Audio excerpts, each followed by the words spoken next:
สิพาเข้าไปเบิ่งเพิ่นห้างเครื่องห้างของตักบาตรตักบาตรยะน้ำสบายดีสบายดีห้านขายเครื่องหลายเนาะปีนี้เนาะโอ้เพิ่นจัดงามดีงามหลายขึ้นเทียนอยู่เด้อพี่น้องมาถ่ายต่อเก็บภาพไว้ให้พี่น้องเบิ่งวัดลาวพระแก้วรัตนาราม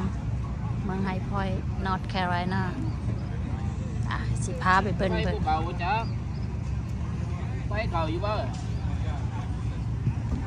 จัดได้งามเนาะปีนี้เนาะสบายดี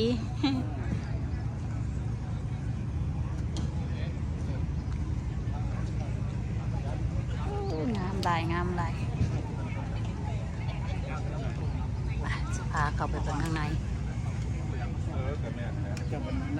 จันไปเฮ้ยนี่เป็นบอนเพิ่นตักบาตร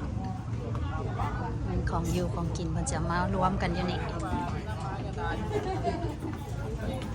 สบายดีน่ะกันบ่มากเหรอมานี่กับบอดเป็นกะเกี่ยมสีฟังเทศฟังธรรมวันพวงเติบหัวอยู่แถวนี้ห้านหลายบ่มีบอลลงจักเสียวลงทางไหนมันบ่เอาไปลงบนพาร์กิ้งมันให้คนกำลังมาอันนั้นเป็นพาร์กิ้งกลับมาถ่ายเอาห้านอาหารให้เบิ่งอีกเด้อเจ้านี่ถ่ายบ่ควยอุ้ยเบิ่งขางามขาน่ะสะอ่อนเนาะขางามเนาะขายยังไงขายยังไงนี่เนี่ยมารับกันมารับกันขายยังไงhow much per pound we do $5 pound $5ตัวเผาหนึ่งมันเผาไปเลยดิซินมันเผา one and a half มันเป็นแฮมใหญ่ก็ยังว่าเนาะเป็นคนเอาเงินจากเสียนเป็นแต่แซ่บได้แล้วนี่นะโอ้ยตายปลูกได้ปะเหรอ Can you plan How you do เขาเจ้าปลูกมาจากฟลอริดาข้าวหนึ่ง$5อัน5 ดอลต่อข้าวหนึ่งยิงหนึ่งก็ได้พายสบายดีสะอ่อนเนาะงามค่ะ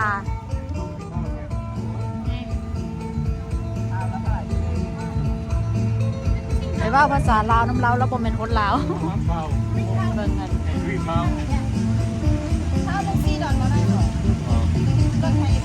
ชีเซ$4อะพาว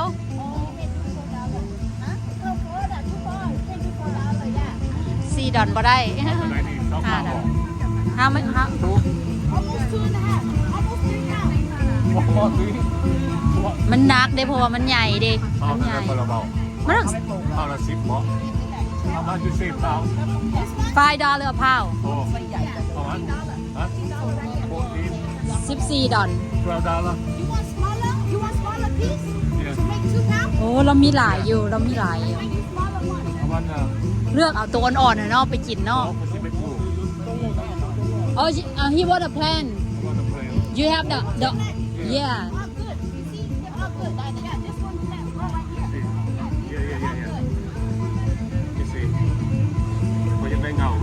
เอาเงาแก่ๆหันมันก่อนมีสามแปลงหมดจ้าAre you from Florida? From Florida. Oh, okay. This is first year? First year, yeah. Oh, okay. ปีทำอิฐได้หนิเรามาขายเครื่องเดี๋ยวมาซื้อซอยบนเด้อนี่เด้อคางามพี่น้องปีทำอิฐเรา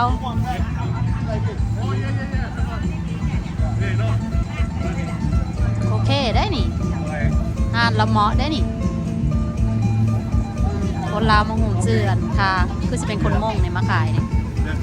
โอ้เอาไปปลูกแย่เอาแบบนั้นล่ะไปปลูกนะแล้วเอาเป็นหากไปเอาไปปลูก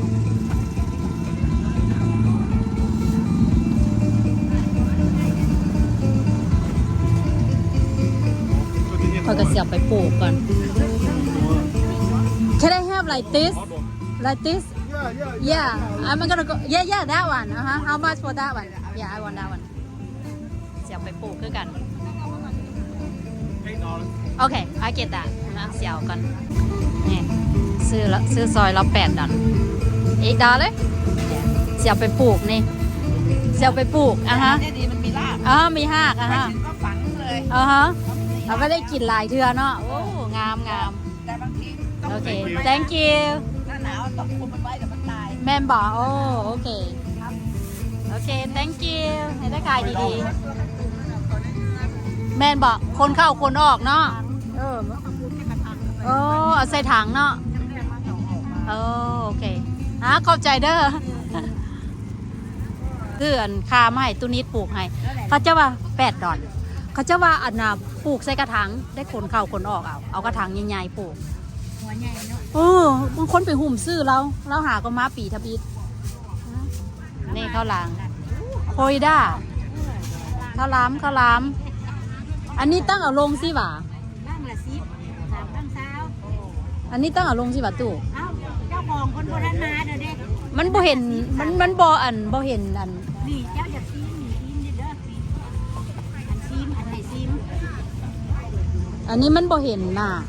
เอาคนโบราณมาเด้อเขาว่าเปลี่ยนบ่เปลี่ยนเด้ออนาติปาตาเวระมณีสิกขาปะหังสัมมาทิยามิอะทินนาธนาเวระมณีสิกขาปะทังสัมมาทิยามิอาทินาธนาเวระมณีสิกขาปะหังสัมมาทิยามิกาเมสุมิสสาจลาเวระมณีสิกขาปะทังสัมมาทิยามิกาเมสุมิชฌาจราเวระมะทิยามิลาเมระยมัสสะปมาตทนาเวระมณีสิกขาปะทังสัมมาทิยามิสุลาเมรยมัชฌปมาทฐานาเวระมณีสิกขาปะทังสัมมาทิยามิมานิปัญจสิกขาปทานิสิเลนะสุขติยันติสิเลนะโภคสัมปทาสิเลนะนิพุติยันติตัสมาสิลังบิโสทะเยสาธุยอดเครื่องตักบาตรเด้อใส่วันตั้งหลังกันด้วยนะโมตัสสะภะคะวะโตอะระหะโตสัมมาภะคะวะโตมาตักบาตรอยู่นี่เด้ออะระหะโตสัมมา2แถวได้สุดนึงพุทธัสสะนะโมตัสสะภะคะวะโตอะระหะโตสัมมาสัมพุทธัสสะหมอกเบิ่งหมอกครับหมอกเขาเปียกมาคือหมอกเฟือเดี๋ยวหนึ่งใส่ที่หมอกเฟือเบิ่งหมอกเฟือพี่น้องกำลัง CBC เด้อนี่เด้ออันนี้หมอกเฟือล่ะหมอกไหนอันนี้หมอกเขาเปียกไม่ครัว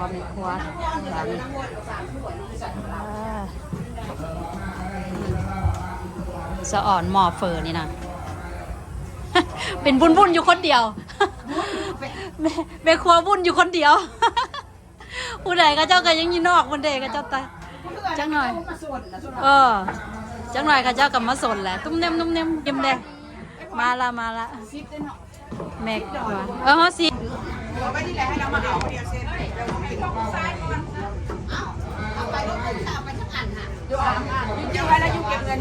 อัน3 ถ้วยตี3 อันจะบอก3 ถ้วยคนงามมันเป็น3 อันดอกไม้มันน้อยพอดีเฮ้ยงามดอกไม้นะเข้ากับสีซบเอามาทาไว้ฮอดมือใดไปโดนไปไหนฮะไว้โอ้เขาไปฮิตนึงมวนบ่อากาศเป็นยังไงอากาศฮ้อนบ่ได้ไปลินเสียแล้วเนาะมีแต่ฝนน่ะเดี๋ยวห้านกับเปียกคนเด้อนี่เด้อมาซื้อซอยเป็นแดงข้าววัดห้านขายกับเปียกข้าววัดโดเนทข้าววัดเลยนี่ห้านขายกับเปียกแถวนี้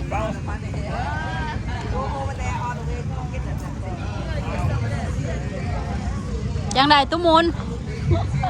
โอเคบ่สบายดีอยู่บ่มากับไผโอ้ โอ้จังหน่อยเขาก็มาอย่าเฝ้าเมื่อเธอเด้อลิ้นมวนก่อนอากาศมันดีจังสิน่ะอากาศมันดีจังสิน่ะว้าทางหดน้ำหดในก่อนจะดอกว้านี่อันนี้อันนะนั่นเพิ่นนั่นนี่สปอนเซอร์เพิ่นนั่นนี่เท่าไหร่หลายอยู่เด้อสปอนเซอร์เพิ่นตักบาทแล้วลักกี้นี่นะ โอ้เอาซองไปนะคือเบาสามซะเจ้านั่นเพื่อลูกตาแรกกับลูกเนี่ยอยู่ประเทศลาวนั่นนี่เอาโลดนั่นเขียงไส้นะฮันมาแล้วพวกเขาจะค่อยว่ากันดอกเจ้าดำเนินผู้บาอาจารย์ก็ซื้อเลขมาที่ไว้เจ้าน้อยนั่นพอเองเขาเห็น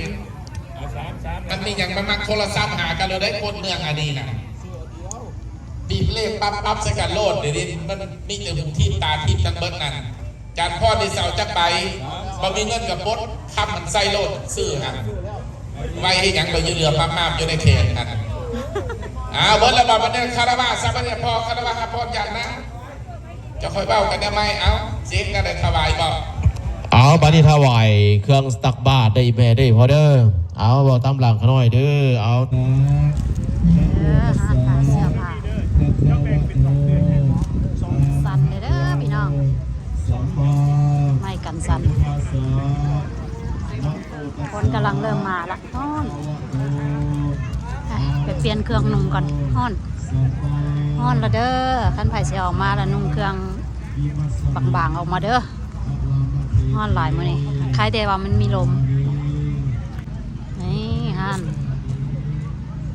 ขายแอบเข้าพาเข้ากระด้งกระเบียนมีเบิดเด้อนี่เด้อใครอยากได้นะออกมาซื้อเด้ออยู่วัดไฮพอยเด้อวัดไฮพอยนอร์ทแคโรไลนาออกมาลินน้ำกันพี่น้องซื้อซอยบนนั้นรถเต็มแล้วเด้อพี่น้อง